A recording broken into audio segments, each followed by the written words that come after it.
We continue live right here on Pittsburgh CW. Bob Pompeani and Paul Zeise with you, and we have open phone lines all the way until 11 o'clock tonight, 412-575-2600. That is the number of the Borders and Borders hotline. So let's waste no more time and get to it. Josiah in San Antonio, Texas. What's up, Josiah? How are you? I'm doing all right, and you, Bob. Thanks for taking the call. I just wanted to point out the other day when they signed Boswell and Vince Williams, for number one, Vince Williams coming into camp like he's Stone Cold Steve Austin. For number one, he's sorry. And why would they spend kind of money on him when you can go out and get somebody a little bit better than him? Now, if you put Shazier, a few other linebackers in front of him, Vince Williams will appear to be better than what he really is. But asking him or Matakevich to be the starters is just too much. And secondly, with Boswell, I don't understand what was the reason to throw extra money at that point to those two players when really they don't really even need it at this point. Well, I think Boswell was looking at what he had done here, Josiah. From the moment he came in as really a tryout, he had been cut twice. And then if you remember back in 2015, they brought in Josh Scobie. He stunk. This was after Sean Sweeson had an ACL injury in the Hall of Fame. All of these things worked in his favor, came in, won a tryout, and he's been terrific. The best percentage kicker in the NFL since then. So, you know, the money is $4 million for top-end kickers. Thanks for the call. I'll get Paul Zeise his take on Vince Williams, because I guess the question is he worth $5 million a year? See, my thing with Vince Williams is that I think, you know, being the best of the Steelers linebackers, that doesn't necessarily make you a good player. It just means you're better than a group of sort of mediocre players right now. I think that if you looked at him after Ryan Shazier went down, he was far less effective. So I don't know. I have to see. I understand why they did it, though, because they need to have, you know, assurances that they're going to have at least somebody at that linebacker spot. And he had a good year. He did have a good year, but again, are you know, I wonder how good he's going to be without Ryan Shazier next to him when he's got now he's going to have either Matakevich or Bostic next to him. I wonder. Now, Boswell, they absolutely should. I mean, how many games has he won over the last couple of years where either he put them into overtime or he just won the game? And the thing is, when they were lining up for those kicks, you knew they were going to. They were good. You know what I'm saying? To me, that is a very valuable player. I don't think they overpaid for him. I thought it was worth it. What they did. When you look at 89% last 3 years, look around. You won't find any better than that. And those are points that mean a lot in a team that had 6 wins last year by 3 or 4 points. Right. So all of those kicks are enormous. Line 3 we go. It's Matthew in Uniontown. Hey, Matt. Hey, I've been calling many times. I always ask the same question about number 93, the shade tree for the Steelers. Yeah. I think he's going to make the squad this year. Well, he's made the squad. He just hasn't played a lot. He played 15 snaps all of last year. They need more out of him because he's been around. I think this is his 4th year now. So, but it also, to me, says, thanks for the call, Paul, that Josh Frazier, who was a 7th-round pick and an Alabama defensive lineman, hasn't done much at all, and he's probably not going to make the roster. Yeah, no, and that's not a big surprise, you know. No, but McCullers hasn't done a lot either going into this camp, but he's done better this camp.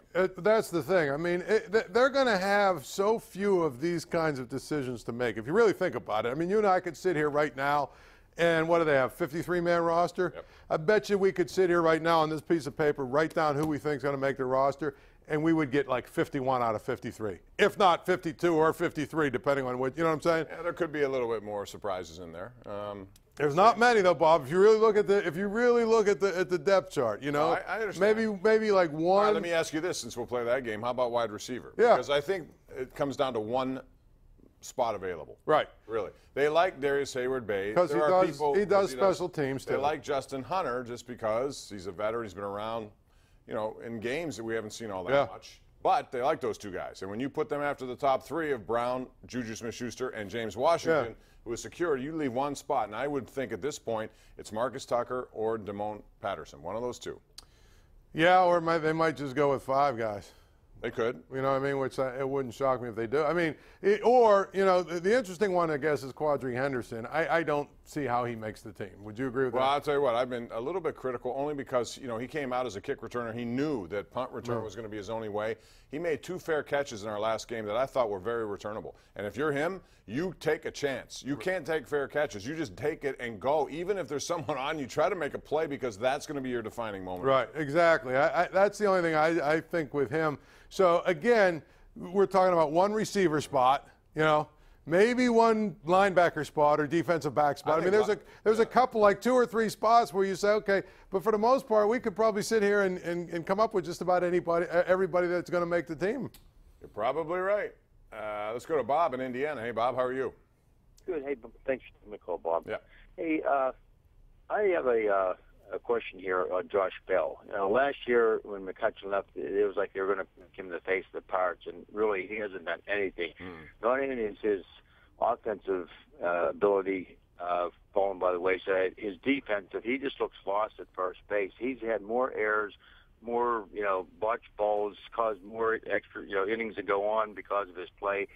He just looks uncomfortable there. And Cervelli actually looks better than him in 2 games he's playing. I'm not saying put Cervelli in there. I'm just saying no, I wouldn't. He just is lost. Right, I understand what you're saying.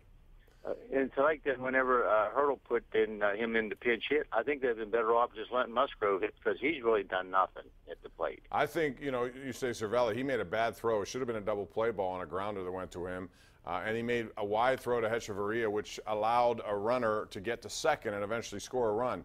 And it was a big run in that first inning. But also, Paul, I remember last week at this homestand here, there was a grounder to Josh Bell on what should have been a 3-2-4 double play.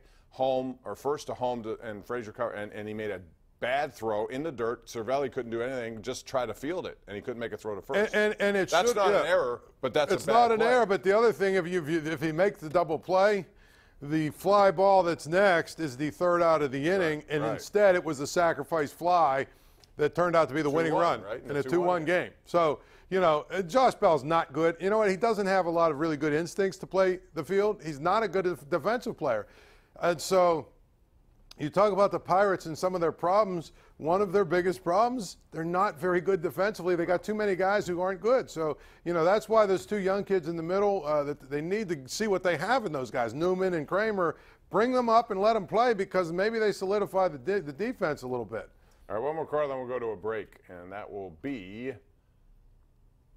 Ed in Brighton. What's up, Ed? Yeah, I'm Ed. Brighton Heights is good. How about the Pirates aren't that good this year, but the Homestead Grays and the Pittsburgh Crawfords were the best teams in America, damn near, and the Pittsburgh Pirates. And what year was it?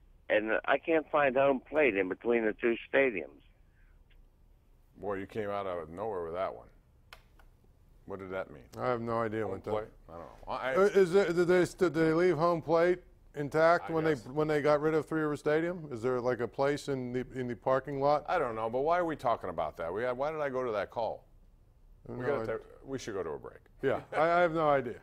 We have a certain role going on here, and that came out of left field, literally. And we'll take a break, come back with more, including our sizzling shot presented by Ruth's Chris Steakhouse right after this.